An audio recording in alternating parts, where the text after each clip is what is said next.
título para hoy es Yo y mi casa serviremos al Señor. Diga conmigo, yo y mi casa serviremos al Señor. Padre Santo, tú que conoces cada corazón y cada disposición, que podamos verdaderamente, como dijo Josué, decir yo y mi casa serviremos al Señor. Porque nuestra vida sean instrumentos de luz, de verdad, que podamos caminar con integridad y con la unción del Espíritu Santo para que esta frase sea una verdad en nuestra vida. Yo y mi casa serviremos al Señor. Gracias por cada corazón. En el nombre de Jesús. Amén. Hay muchas cosas que quedan en el tintero. Estuve hablando hasta el capítulo 15. Los capítulos, cuando yo estaba leyendo, digo, podría continuar hablando de la conquista. Los capítulos 16 a 18, por ejemplo, se relata como el pueblo de Dios, cuando se hizo fuerte, cuando había vencido a sus enemigos, dejó algunos grupos de resistencia y cuando ya se hicieron fuertes, consintió con habitar con ellos. Lo que hicieron, en vez de expulsarlo de la tierra o de acabar con ellos, como le había dicho el Señor, lo que hicieron es que habían trabajos difíciles, habían trabajos duros, y dice, bueno, mejor los hacemos esclavos nuestros y que trabajen para nosotros, que hagan las carreteras, que hagan esto, que hagan el trabajo difícil, y así nosotros nos acomodamos. Un fallo por parte de ellos, porque desobedecieron en realidad las instrucciones de Dios. En alguna ocasión en esos capítulos, Josué les dijo al pueblo, no sean negligentes, no se acomoden, terminen de cumplir el propósito de Dios en sus vidas. A veces nos acomodamos cuando las cosas empiezan a irnos como creemos que tienen que ser, pero no terminamos de cumplir ese propósito. Los capítulos 19 y 20 hablan ahí de cómo se gestionaron después los problemas que habían entre las tribus. ¿Saben que siempre hay problemas entre nosotros o no? ¿Por qué? Porque somos personas y rozamos, como dice la palabra de Dios, hierro con hierro se va puliendo, se aguza. Entonces ellos también tuvieron problemas, las tribus entre ellas. Y los capítulos 19 y 20 del libro de Josué habla cómo Josué gestionó los problemas entre ellos. Ahí habla de los principios de integridad, de justicia, de generosidad. O sea, una unidad en medio de la diversidad. Somos todos diferentes, mira que está a su lado. Completamente diferentes a algunos otros, somos diferentes por fuera, somos diferentes por dentro, pensamos cosas diferentes, pero somos uno en Cristo. Hay una unidad en el Espíritu. El capítulo 21 de Josué nos enseña del deber de cada tribu de ceder o de dar parte de lo que había conquistado a la tribu de Leví, quien fue la tribu que fue llamada por Dios para el servicio espiritual, para la administración de la palabra, para el consejo. Aún ejercían los levitas de jueces de las otras, el resto de las tribus. Y ese capítulo nos habla pues de diezmos, de ofrendas, de dar, de cómo Dios hizo que pudiera seguir adelante la palabra que él había depositado a través de Moisés en la tribu de Leví. Y luego el capítulo 22 hace un paréntesis ahí, porque hubo parte del pueblo, parte de las tribus, que quisieron vivir fuera de la tierra prometida, que ellos entendieron que era mejor vivir al este del Jordán, aunque Dios les había prometido la parte oeste del Jordán, y dijeron, no, si aquí en el este del Jordán estamos mejor. Y eso ocasionó conflictos entre ellos mismos. Fue la tribu de Rubén, la tribu de Gad, la media tribu de Manasés. Ellos consideraron que era mejor la tierra del este. Y eso provocó tanto mal no solamente para ellos, sino luego para sus descendientes. Porque déjame decirte que lo mejor para nuestra vida siempre está dentro de la voluntad de Dios. Dile que está a tu lado, lo mejor para tu vida está dentro de la voluntad de Dios. Y se lleva a cabo en obediencia a Dios. Eso siempre será lo mejor. A veces creemos que hay cosas buenas, que de hecho puede ser que hayan cosas buenas paralelas, pero lo mejor, ¿quién quiere lo mejor? Está en la voluntad de Dios. Y por supuesto los capítulos 23 y 24, que daré alguna pincelada al día de hoy, cierran el libro de Josué. Y Josué hace un resumen de toda su vida y la del pueblo. Josué que nos recuerda todo lo hecho por Dios, pero no solamente lo que había hecho, sino Josué está diciendo y lo que Dios está por hacer. Sabe que Dios tiene muchas cosas por hacer en nuestra vida aún, ¿verdad? Él tiene maravillosas cosas que hacer.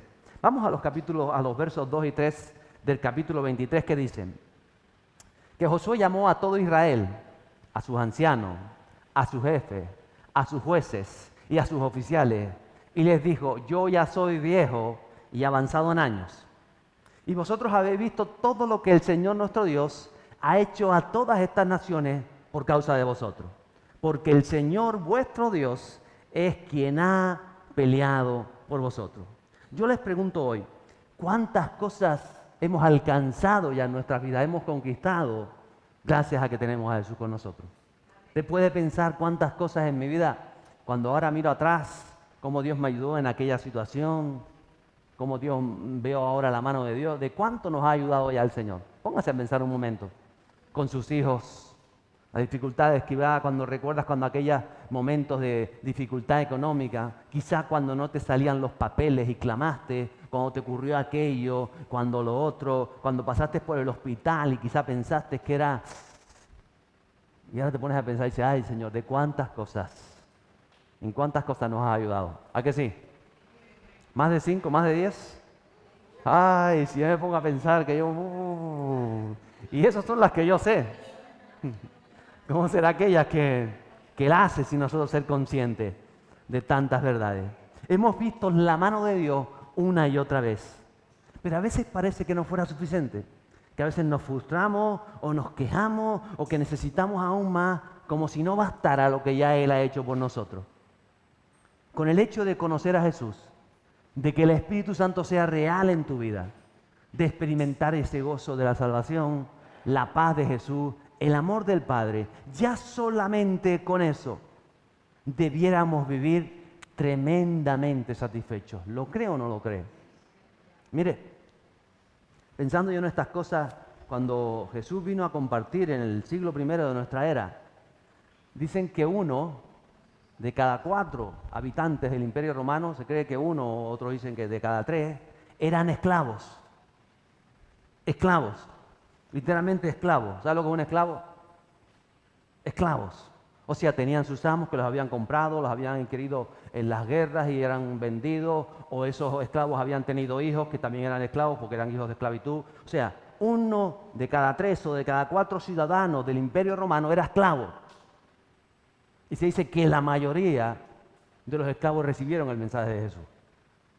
Ahí tenemos la carta, por ejemplo, a Filemón, cuando le escribe el mismo Pablo, que había encontrado a un esclavo que se había escapado de su amo, pero había conocido al Señor en el camino, ahí en la cárcel, y el mismo Pablo que conocía a su Señor, decía, ay, te vuelvo a mandar a Onésimo, este esclavo. O sea, vivieron como esclavos. Incluso Pablo dice en alguna epístola, si alguno puede alcanzar la libertad, porque a veces los esclavos les daban algún trabajo especial o eran buenos en algo y les pagaban además de esa esclavitud por eso, y entonces ahorraban un dinero para comprar su libertad. Dice, si alguno puede comprar su libertad, hágalo. Pero si no puede, y en esa condición te llamó el Señor, continúa porque tienes la libertad en Cristo. Eres libre en tu interior. Hay una libertad preciosa. O sea, fíjese lo que trato de decirle. Muchas de estas personas conocieron al Señor y siguieron siendo esclavos. Y sus hijos siguieron siendo esclavos. ¿Entiende lo que estoy diciendo? Pero como dice el apóstol Pablo, ustedes son libres. Hay algo dentro que los mueve. Hay una libertad. Ustedes saben que van a una eternidad con Cristo. Ustedes saben que Dios les ha hecho libres. Aunque ahora su cuerpo está en esclavitud, su alma, su espíritu, lo que Dios está haciendo otra vez en su vida, ustedes son libres. Esa gente no aspiraba a lo que quizás aspiramos nosotros como personas con nuestros sueños. Pero no dejaron de creerle a Dios. No dejaron de operar en Dios. Y no dejaron de ver cosas maravillosas que sucedían en aquella iglesia primitiva del siglo I. ¿Por qué? Porque ellos entendían que ya con el hecho de poder llamarse hijos de Dios, de conocer a Jesús, ya estaban completamente satisfechos. Ya todo lo demás en su vida era algo secundario. No tenía ese valor, intento. Pero, ¿sabe? El mundo nos vende una idea de la felicidad. Lo que se supone que usted y yo necesitamos para ser una persona de éxito. O lo que creemos que nos falta para poder estar, o para poder ser, o para sentirme completo. Cuando no entendemos que una vez que la gracia de Jesús nos ha tocado y que el Espíritu Santo nos llena dentro de nosotros y es real, no necesitamos nada más para sentirnos plenos. ¿Me está entendiendo? ¿Qué me está diciendo, pastor? Que si tú no estás completo en este momento, no te sientes pleno, quizás no has entendido el Evangelio. Quizás la gracia no la has experimentado en tu interior. Si necesitas algo más, vas a estar toda tu vida buscando ese algo más y no lo vas a alcanzar. El apóstol Juan escribía en el capítulo 1, versos 12 y 13, dice, pero a todos los que le recibieron, ¿a quiénes? A los que le recibieron. les dio el derecho de llegar a ser hechos hijos de Dios, es decir, a los que creen en su nombre. Dice que no nacieron de sangre, ni de la voluntad de la carne, ni de la voluntad del hombre, sino que nacieron de Dios. Y dice el verso 16 en ese capítulo también, pues de su plenitud todos hemos recibido. Y gracia sobre gracia, gracia sobre gracia, gracia sobre gracia, de su plenitud tomamos los que creemos. ¿Qué es la plenitud del Señor? Aquello que te llena, que te hace completo, que tú experimentas dentro de ti, que no tiene nada que ver con lo que sucede alrededor de tu vida, con las circunstancias, con lo que estás pasando o has pasado, con lo que puedas alcanzar o no alcances. No tiene nada que ver con nada de eso, tiene que ver con esa plenitud que te llena, ese completo de Dios, esa paz de Jesús que inunda los corazones de los creyentes. No hay mayor riqueza que vivir a Cristo. Y si eso, iglesia, no nos basta o no nos llena, vamos a pasar toda la vida tratando de buscar cosas o de rodearnos de personas o de alcanzar sueños para sentirnos llenos. Pero cuando Dios te llena y cuando el Espíritu Santo te llena, Jesús lo deja claro, dice, entonces las añadiduras vienen a tu vida. Y dijo Jesús, y el Padre sabe lo que ustedes necesitan y también sabe lo que le conviene a nuestra nueva vida en Cristo. A veces lo que nos conviene, nosotros creemos que es lo que necesitamos y muchas veces no es así. Y Josué lo ha tenido tan claro. Por eso Josué hace un resumen de toda su vida. Y está contando desde aquel joven que fue esclavo en Egipto, que Josué era de los que habían salido, que los que habían estado en esclavitud, comienza a hacer ese resumen hasta ese momento que se cree que tiene unos 110 años. Más viejo que yo. Mucho más viejo que yo. Casi el doble, bueno, más del doble. Recuerde que Josué tenía 85 cuando estábamos hablando de la conquista. Josué ya tiene 110 años. Ya está como que, bueno, ¿cómo está? Casi acababa de conquistar una ciudad, la de los gigantes, porque él dice cómo estaba, hemos hablado 2 semanas atrás de él, cómo estaba él, como cuando tenía 45, dice, la misma fuerza que tenía antes, la tengo ahora, porque para este momento y para este propósito me ha guardado el Señor. ¿Recuerda, verdad? Ay, qué bueno es entender esto.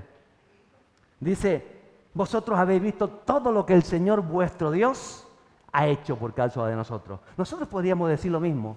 ¿Cuánto ha hecho Jesús por nosotros? Lo vuelvo a repetir. ¿Cuánto ha hecho Jesús por nosotros? ¿Cuántas veces nos ha ayudado? ¿Cuántas veces hemos visto su mano? ¿Cuántas veces nos hundíamos y Él nos ha rescatado? ¿Cuántas veces estábamos perdidos y hemos sido encontrados? ¿Cuántas veces hemos fallado y Él nos ha abrazado? ¿Cuántas veces su gracia se ha extendido a nuestras vidas? ¿Cuántas veces? Eso es lo que está diciendo Josué. Dice el capítulo 2 de Hebreo, verso 1. Por tanto, debemos prestar mucha mayor atención a lo que hemos oído, no sea que nos desviemos. Lo que hemos oído, lo que estamos oyendo, lo que vemos en las noticias, lo que dice la palabra de Dios. Dice también ese capítulo 2 de Hebreos, ¿cómo escaparemos nosotros si descuidamos una salvación tan grande? Y muchas veces, iglesia, podemos desviarnos pensando que Dios tiene que hacer todo lo que yo deseo, o todo lo que a mí me gustaría, o todo lo que yo necesito para sentirme bien, para vivir bien, para estar mejor. Como si Dios estuviera a nuestro servicio y no nosotros al servicio de Dios. A veces lo entendemos al revés. Como si se tuviera que hacer mi voluntad. Y cuando muchas veces las cosas no son como yo quiero, o como pienso que deben ser, que es otra cosa, entonces parece que Dios se olvidó de mí, que Dios no es tan bueno. Y mi fe se hunde, me frustro, muchas veces me desanimo, cuando tengo que entender que Dios ya hizo lo trascendental, lo más importante, lo imposible, que es que pagó el precio por tu alma y por mi alma. Ese es el mensaje claro y básico de la salvación, que Él vino a derramar su sangre por nosotros y nos conecta con el reino de los cielos, nos conecta con el Padre, nos conecta con Dios. Podemos hablar con un Dios que es santo, santo, santo, que estaba encerrado en alguna manera en ese santo santorum o el lugar santísimo, donde solamente una vez al año alguien podía entrar para de alguna manera decir que contactaba con Dios. Cuando nosotros cada día, si nos dirigimos a Él en oración, podemos hablar en ese lugar, porque ahí donde estás, sea que es en la azotea, en el baño, en la cocina, en tu coche, en el monte, en la playa, ese lugar, cuando tú conectas con Dios, es el lugar santísimo. Y a veces no lo entendemos. Por eso todo creyente entra diariamente al lugar santísimo, porque costó mucho el precio pagado, como para despreciarlo o para menospreciarlo. Importante es entender toda esta verdad que habla la palabra de Dios. Por eso escribiría el apóstol Pablo en Gálatas 2:20 y nos enseña a nosotros, dice, con Cristo he sido crucificado. Dice, y ya no soy yo el que vive, sino que Cristo vive en mí. Pero sigue diciendo él, y la vida que ahora vivo en esta carne, en este cuerpo, lo que estoy experimentando, lo vivo por fe en el Hijo de Dios, el cual me amó y se entregó a sí mismo por mí. Y esa es la base de la vida del creyente. ¿Por qué un creyente se siente ofendido cuando alguien lo critica o cuando alguien dice o alguien hace? ¿Por qué se siente ofendido? Porque sigue vivo. ¿Me está entendiendo? Pero si a mí me critican, si a mí me dicen yo, ay Señor, como tú vives en mí, te están criticando a ti. Te están ofendiendo a ti si no te sientes ofendido. ¿Entiendes? Cuando alguien hace algo y me molesta tanto y me ofende y me entra el rencor o las ganas de callar, entonces yo digo, ay Damián, qué vivito estás. Estás vivo como el pescado. Por eso a veces es necesario que alguien te pinche, para ver si estás vivo o no. Y si salta, ay, entonces digo, ay Señor, sigo vivo. Ay, qué vivo estoy, que pensaba que estaba muerto. Pablo está entendiendo lo que está diciendo. Y no solamente lo entiende, y no es que se lo diga solamente al liderazgo o a los apóstoles, se lo está compartiendo con la iglesia de Gálatas, como lo comparte con nosotros, iglesia. ¿Estás viva o estás muerta? Hablando de la naturaleza carnal. ¿Cómo estás? ¿Qué lo que estás viviendo, qué produce en ti? ¿Que salte el viejo hombre, la vieja naturaleza? ¿O está el nuevo hombre que entiende y dice, ay, gracias Señor? Porque yo antes cuando pasaba esto, yo saltaba, yo agarraba uno, algunas de las mías yo le he contado. Pero ahora digo, gracias Señor que algo he muerto y que sigo muriendo cada día para la gracia de tu gloria. La base del cristianismo. Pero además libramos una guerra. Dice la palabra de Dios que somos también guerreros, soldados de la luz. Voy a leer por última vez en esta serie el capítulo 6 de Efesios, los versos 10 a 13, que se lo tiene que conocer ya de memoria. Escribió el apóstol Pablo, por lo demás, fortaleceos en el Señor y en el poder de su fuerza. Revestíos con toda la armadura. Ve que somos guerreros revestidos de la armadura de Dios, para poder estar firmes contra las insidias del diablo. Dice el apóstol, porque nuestra lucha no es contra sangre y carne, sino contra principados, contra potestades, contra los poderes de este mundo de tinieblas. Hay poderes que están operando contra las huestes espirituales de maldad en las regiones celestes. Y sigue diciendo el apóstol, por tanto, tomad toda la armadura de Dios. ¿Para qué nos armamos? Para la guerra. Tomad toda la armadura de Dios para que podáis resistir en el día malo, en el día difícil, en el día donde las circunstancias son adversas, en el día problemático, y habiéndolo hecho todo, estar firme. Dile que a tu lado, está firme. Estar firmes, estar firmes. ¿Pero firmes en qué? En la fe, en mi determinación de agradar a Dios, firmes en la esperanza, firmes en la unción, en el amor, en esa intimidad con Cristo, esa firmeza en la pasión del Evangelio, firmeza. Y esta guerra contra las tinieblas es una lucha diaria. Pero dijo también el apóstol, pero vosotros sois más que vencedores en aquel que nos llamó. ¿Qué somos? ¿Qué somos? Ay, cuando usted crea que se está hundiendo, cuando se crea que lo está pasando mal, y usted se levanta y dice, pero soy más que vencedor, y esta la voy a salir también en victoria. ¿Lo cree o no lo cree? Tiene que creerlo, si no se hunde. Dan un aplauso a él. Si no se hunde. Gracias, Jesús. Pero recuerde que no es en nuestras propias fuerzas. Muchas veces tratamos de hacerlo en nuestras fuerzas. Y nuestra fuerza no funciona, sino es en aquel que nos llamó, en la comunión con el Espíritu Santo, en la palabra que ha sido escrita. Romanos 8 dice también lo siguiente, versos 26 a 28. Y de la misma manera, también el Espíritu nos ayuda en nuestra debilidad, porque no sabemos cómo orar como debiéramos, pero el Espíritu mismo intercede por nosotros, con gemidos indecibles. Y aquel que escudriña los corazones sabe cuál es el sentir del Espíritu, porque Él intercede por los santos conforme a la voluntad de Dios. Y sabemos que para los que aman a Dios, ¿para quiénes? ¿Para quiénes? Dile que está a tu lado, esto para los que aman a Dios. ¿Para quién es esto? Para los que aman a Dios. ¿Para quién? Para los que aman a Dios. ¿Para quién? Todas las cosas cooperan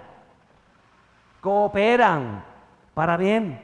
Esto es para los que son llamados conforme a su propósito. Hay un propósito en las cosas. Cuando tú amas a Dios, cuando tú entiendes la palabra, cuando tú tienes esa relación con Dios, esa intimidad con Dios, como tú amas a Dios, las cosas que suceden, que aún pueden ser ruina, tragedia, va a cooperar. No es que vengan de Dios, pero eso va a cooperar para que se cumpla el propósito. ¿Era de Dios que saliera un Goliat a enfrentar al pueblo de Dios que tuvo 40 días amedrentado? No era de Dios, era del enemigo. Pero aquello operó, que envió el enemigo para que un David, un joven pastor, fuera y lo enfrentara y hubiera una victoria, ¿o no? Pero habían pasado 40 días donde el pueblo estuvo escondido, estuvo amedrentado, estuvo asustado, estuvo quejándose, estuvo llorando, pero aquello, para el que cree, le ayuda a dar un paso de enfrentarlo y vencerlo. Y se produjo una tremenda victoria para el pueblo. Así funciona el mundo espiritual, también en nuestra vida al día de hoy. El cristianismo es una manera de ver la vida, es una manera en que vivimos cada momento, conforme a una verdad que es Cristo y un mensaje que es el Evangelio, en el poder del Espíritu Santo. Eso es el cristianismo, una manera de vivir, una visión de la vida, una visión de lo presente, de lo pasado, del futuro, con esa verdad que es Cristo, que ha pagado el precio y que su gracia nos llena. Y en esa base podemos avanzar todo lo que Dios ha previsto para nosotros. Y Josué lo tuvo claro. Josué vio la tierra conquistada 50 años antes de que ocurriera. Pero el pueblo se negó a creerle a Dios. El pueblo no aprendió en el camino, en el proceso que transitó. Por eso él hace ese resumen en esos capítulos. Unos 50 años antes de lo que está diciendo él, lo que está hablando en este momento, cuando había llegado Moisés diciendo que iba a liberar al pueblo, el pueblo se alegró. Hizo fiesta, ¿verdad? Recuerden, van a ser libres. Y el pueblo se alegró y se regocijó, hicieron una fiesta y sacaron lo que tenían y comieron y le dieron aplausos a Moisés y dijeron, gracias Señor, qué bueno eres. Pero usted sabe lo que pasó al día siguiente, ¿no? Faraón dice, ¿cómo? ¡Libre! Manden que hagan más ladrillos y no le den nada para que lo hagan, que se busquen la vida, que vayan a buscar paja y que vayan a buscar esto y que hagan los ladrillos. Y entonces el pueblo dijo, ¡ay, qué desgracia! ¿O no? Y se quejaron. Y dijeron, ¡ay, Moisés, ¿para qué viniste? Ahora nos han dado y al otro. ¿Y qué pasó? Se quejaron. Luego vieron cada una de las 10 plagas, que por cierto a la región de Gosén, donde estaba el pueblo, no les afectó. Mientras las plagas afectaban y acababan con todo Egipto, a la región donde estaban ellos no les afectó. Pero Faraón seguía oprimiendo al pueblo y el pueblo seguía quejándose, plaga tras plaga. Luego salieron ribes, recuerda, a veces que yo cuando veo esa imagen de la canción y de la película, que veo a esa gente y la película animada, no sé de quién es, que salen, ¿de quién es? El rey de los sueños, algo así, ¿eh? Príncipe de Egipto, me encanta esa toma cuando salen las vacas y salen ellos y salen tal, subiendo con los niños y suena la canción. Eso, yo me imagino en aquel momento, qué alegría la del pueblo, al final eran libres y encima le salieron con indemnizaciones porque saben que le pagaron todos los años de esclavitud. Se llevaron todo el oro, la gente le daba sus aljabas, le sacaban los anillos, váyanse, le daban vaca, le daban todo, váyanse, lo que quedaba se lo llevaron ellos. Como digo yo, le pagaron la indemnización, el finiquito. Salieron con todo, con los espejos de bronce que después mismo que hicieron el tabernáculo. O sea, sacaron toda la riqueza de Egipto. Y no es que les robaran, sino la gente estaba tan asustada, tan amentada, lo que habían visto, que dicen, vayan, les pagamos para que se vayan, en otras palabras. Ya no es que les echamos, les pagamos para que se vayan. Y ellos salieron tan contentos. ¿A que sí? Qué contentos cuando vemos la mano de Dios que nos toca, ¿verdad? Y ahí estaban acampados frente al Mar Rojo y de pronto Faraón se le cruzaron los cables y dice, no puede ser que le hayamos dado toda nuestra riqueza. ¿Pero en qué estaba yo pensando? Y cogieron los carros de Faraón y todo lo que tenían, esos carros que tenían unos a los lados, esos hierros que cortaban piernas en las carreras y cortaban todo lo que trancaban. Y ellos fueron con todos sus carros y todo el ejército y dice, vamos a acabar con estos desgraciados. ¿Y qué es el pueblo? ¡Ay, ay! Nos van a matar a todos. ¡Ay, qué desastre! Problemas, más problemas. Es que no salgo de una para otra. ¿O no? ¿Usted alguna vez lo ha dicho? El pueblo dijo lo mismo. Pero si te estabas alegrando ayer, que estabas tan contento, sí, pero es que hoy, mira, Faraón viene con todo su carro. Y Moisés, ¿para qué no sacaste culpable? Porque siempre hay que buscar un culpable, ¿no? ¿Y qué pasó? Que el mar se abrió, ¿conoce la historia?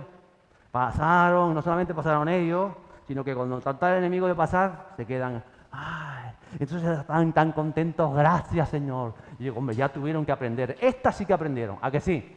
Como nosotros que aprendemos bien. Y después llevan un par de días caminando por el desierto y se quedan sin agua. ¡Ay, que nos quedamos sin agua! Nos vamos a morir de sed. ¿Para qué llegamos hasta acá? Y a quejarse otra vez, santo. ¡Ay, santo! Es que no nos pasa a nosotros. Es que no aprendemos en el proceso. Pero ellos se volvieron a quejar, al final se mosquea Moisés, le pega la pedrada, el vara a la roca, y sale la agua y beben todos, y aún así ya seguramente que ya aprendieron, ¿a que sí? Pues no, llegaron al Sinaí, Moisés no bajaba, dice, vamos a cambiar de líder, porque este líder no sirve para nada. Y se quejaron del liderazgo. Y se hicieron lo que hicieron, el becerro. Y después sale Moisés, va lo que pasa, bueno, ahora sí que aprendieron. ¿Habrán aprendido esa vez? No, porque después estaban cansados, dice, siempre con este pan de dioses, este pan de los ángeles, estamos aburridos del maná, queremos carne fresca, carne. ¿Querían cambiar la dieta? Ya es que ni siquiera están pidiendo porque hay un peligro. Es que no nos ha pasado a nosotros. Es que no aprendemos en el proceso. Entonces dice Moisés, carne. Y estaban tan bostiones que ni siquiera derramaron la sangre, sino se comieron ahí carne con plumas y todo, se comían aquello porque hacía un mes que no comían carne. O 40 días. Ay. Y lo más sorprendente es que cuando llegan a la tierra dicen, uy, aquí hay muchos gigantes, esto no vamos a poder nosotros con ellos. Ay, bendito. Pero es que no han aprendido nada en el camino. Es que, ¿para qué era el proceso? Sino para aprender a creer en Dios, a confiar en Dios, a basar en Dios, a verlo. Y no aprendieron. Yo me pregunto, ¿nos pasará a nosotros también? ¿Pero usted quiere entrar a las promesas de Dios? ¿O quiere seguir dando vueltas? Porque algunos llevan tiempo dando vueltas.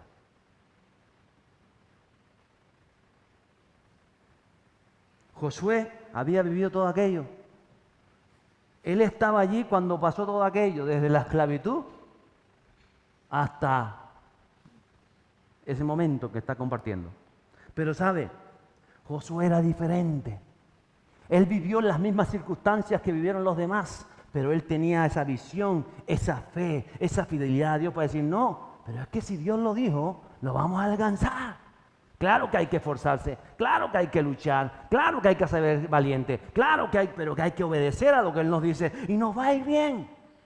¿O no? Claro que nos va a ir bien. Pero es que yo no veo ahora que me va a ir bien tranquilo.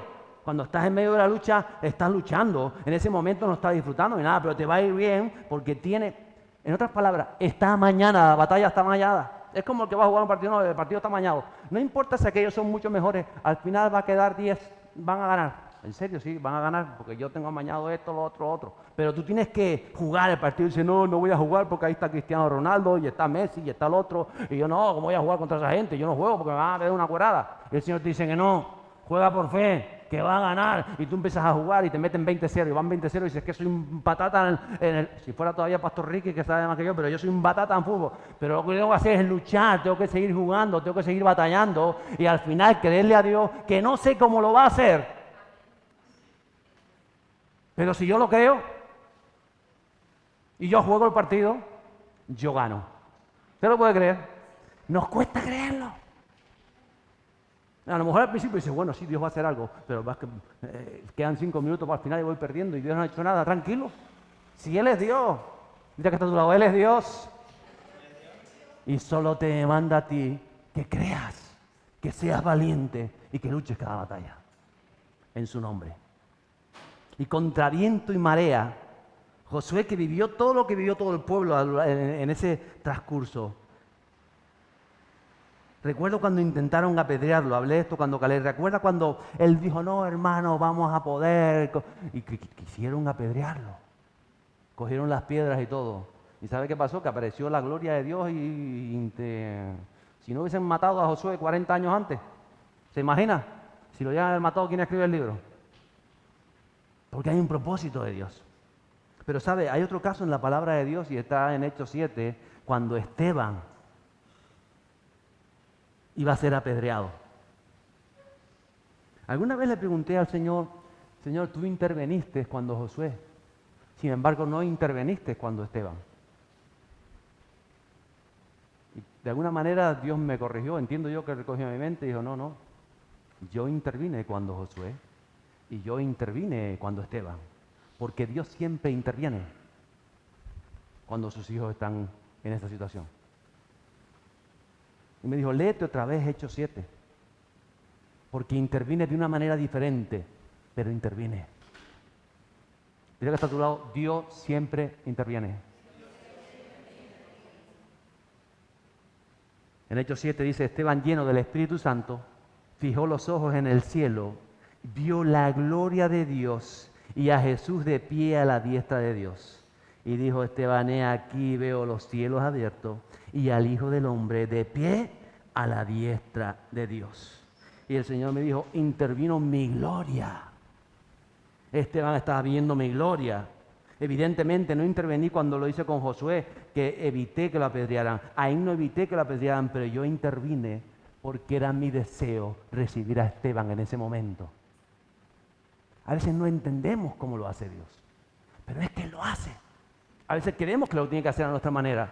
Lo va a hacer a su manera, porque es su voluntad la que tiene que prevalecer. Las cosas no siempre son como uno quiere que sean. El mismo Jesús nos enseña, nuestro Señor.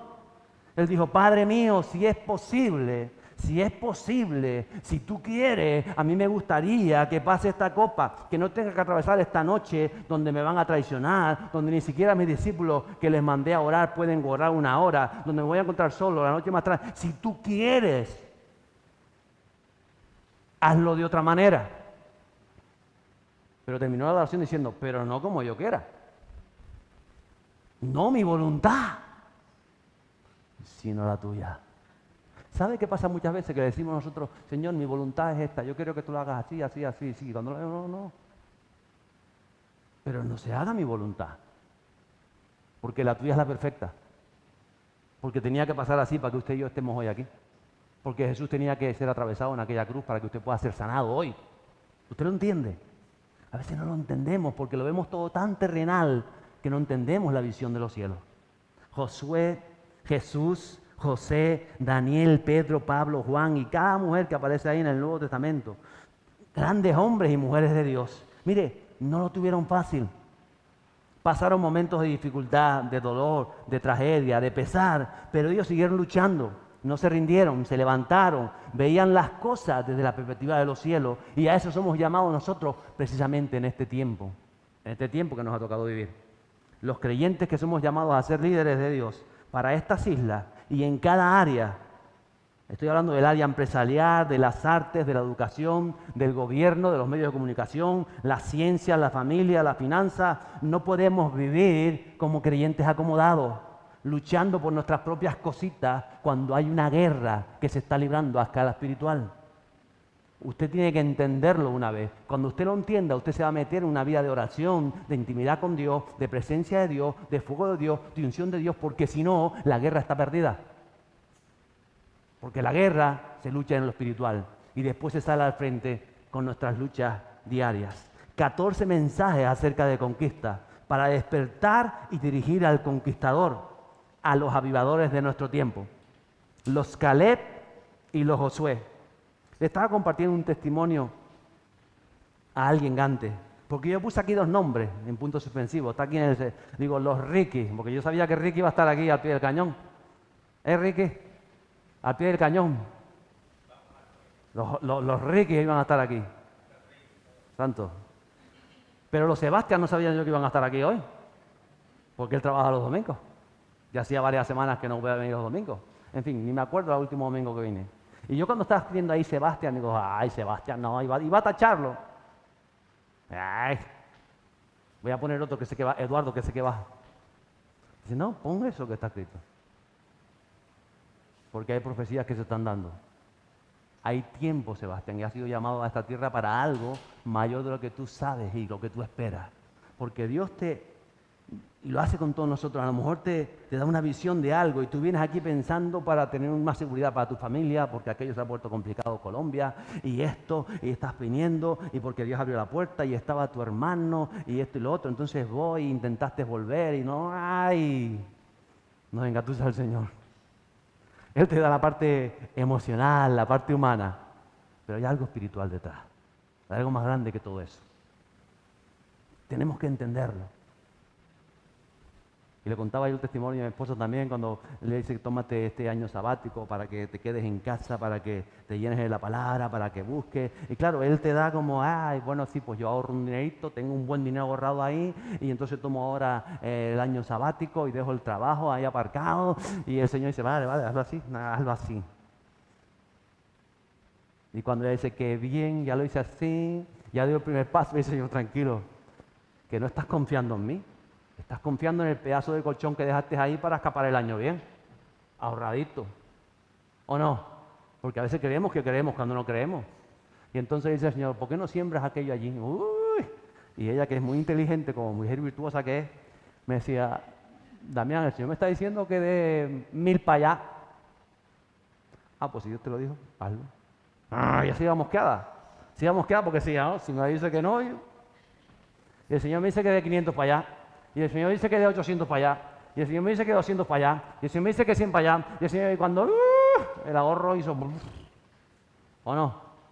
Y después que hizo el ahorro, paró la construcción. Toma, santo. ¿Y de qué trabaja el pastor? De construcción. ¿Y qué hizo la construcción? Bajó. ¿Y qué hizo las hipotecas? Subieron. Y dice, uy, para esto me llamaste a... Ay, porque nuestra fe es probada. A ver cómo reaccionas. Y si reaccionas como tiene que ser, ves la mano de Dios. Te sorprende el Señor. Porque Él lo que trata que en el proceso aprendamos para recibir lo que Él tiene para nosotros. Pero aprendamos en el proceso. Demos gracias a Dios. Ya tenemos todo lo necesario. Por eso dice Josué en el capítulo 24, 14. Ahora pues, temed al Señor y servirle con integridad y con fidelidad. Quitad los dioses que vuestros padres sirvieron al otro lado del río y en Egipto y servid al Señor. Mire, uno de los pilares de la iglesia del libro de Hechos que me llama y que aprendemos de ella es el respeto que tenían por la presencia del Señor cuando se derramaba el Espíritu Santo. Un respeto, una honra tremenda. Cuando el caso de Ananías y Zafira, como ellos están aprendiendo, ellos tienen ese respeto. Creyentes que tenemos que servir con integridad. Estos creyentes eran caracterizados por su humildad, por ser fieles al llamado de Cristo. Dejaron a un lado su ego, su soberbia, su envidia, su afán, su autoestima, los celos, el orgullo, para rendirse a la voluntad de Dios. Y por eso el Espíritu Santo se derramaba y cosas sobrenaturales sucedían.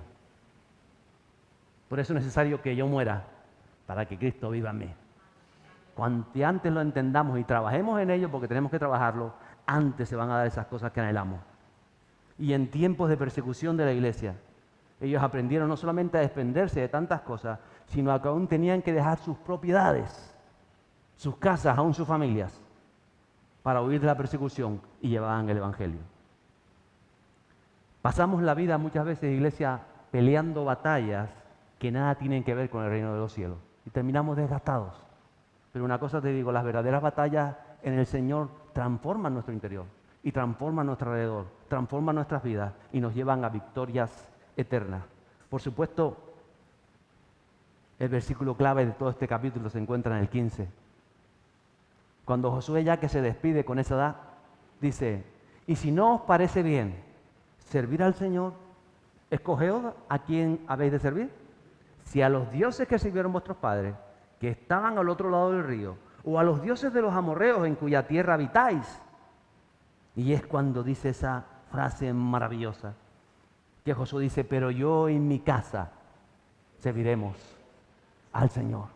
A veces queremos decir esta frase y la queremos tomar para nosotros, pero no vemos todo el contexto. No vemos una vida de sacrificio de Josué, no vemos una vida de entrega, no vemos una vida de fidelidad, no vemos una vida que este hombre ya con 110 años es que dice esta frase, porque él siempre lo ha tenido claro. Se trata de escoger. Cada día tenemos que escoger. Escogemos si queremos vivir un evangelio con el Espíritu Santo o un evangelio sin el Espíritu Santo. Es nuestra decisión. Cuando tú escoges buscar de Dios, tú vas a vivir un evangelio porque conoces el evangelio con esa presencia del Espíritu Santo. Y entonces, y solo entonces, es que se hace real esa frase: yo y mi casa serviremos al Señor. Vuelvo y digo, lo dice Josué con 110 años, despidiéndose, que leíamos la semana pasada, acababa de desposar a su hija Axa. ¿Con quién? Con Otoniel, un hombre de Dios que sería el primer juez de Israel. Porque Josué sabe algo. Yo en mi casa. Pero Josué, si estás a punto de irte para otro mundo ya, si no te quedan sino 4 telediarios, ¿o no? Y él lo sabe, porque qué hermoso saber cómo te toca partir, ¿verdad? Si no, ya Dios me ha dicho, como decía Pablo, despídete porque ya te recojo. Qué maravilloso es eso, decir: ay, me estoy despidiendo, ya Dios me dijo que me quedan 10 días. ¿A quién le gustaría saber cuánto le queda decir: ay, ya estoy a punto a las puertas, ay, le voy a escribir la última carta a mi esposa? No, que ya se va conmigo, ¿qué te crees? Que soy bobo. Ya se lo dije a Dios juntos. O yo primero juntos, pero yo quedarme aquí no. Tenemos un Dios maravilloso. Y Josué lo entiende, lo sabe, por eso se está despidiendo. Él sabe que hay un legado que va a continuar. Por eso ya le había buscado el esposo para su hija. Dice: ay, y mi legado va a seguir en mis hijos, en mis nietos, en mis bisnietos. Mi legado va a seguir. ¿Sabe? Por eso Jesús lo llamó a usted. Lo llamó a usted. Y usted puede decir: pero es que yo no sé, es que yo no sirvo, es que yo no valgo, es que yo no puedo. Usted puede pensar lo que quiera, pero es que se trata de fe. Se trata de que al que cree, no me queda claro, al que cree, todo es posible. Se trata de eso. Y Josué lo sabe. Dice: ay, yo y mi casa ya dejé todo establecido. Esto va a seguir adelante. Y lo dejó tan claro que Otoniel, como le digo, el yerno, es el primer juez que aparece ahí en el libro de Jueces, el siguiente libro de la palabra de Dios, como juez de Israel que lleva al pueblo a la victoria. Y cuando Jesús lo llamó a usted, Él sabe que hay un legado que usted va a continuar. Porque Él no llama a cobardes, Él llama a valientes. Porque el espíritu del Evangelio es un espíritu de valentía, un espíritu de esfuerzo, un espíritu de valor, un espíritu de fe y un espíritu de intimidad con Dios. Eso es el Evangelio. Porque la conquista, amada iglesia, continúa. Cada día de nuestras vidas enfrentamos batallas. Y es solo en Cristo, por medio de la palabra y en el poder del Espíritu Santo, que obtenemos las victorias. ¿Lo cree?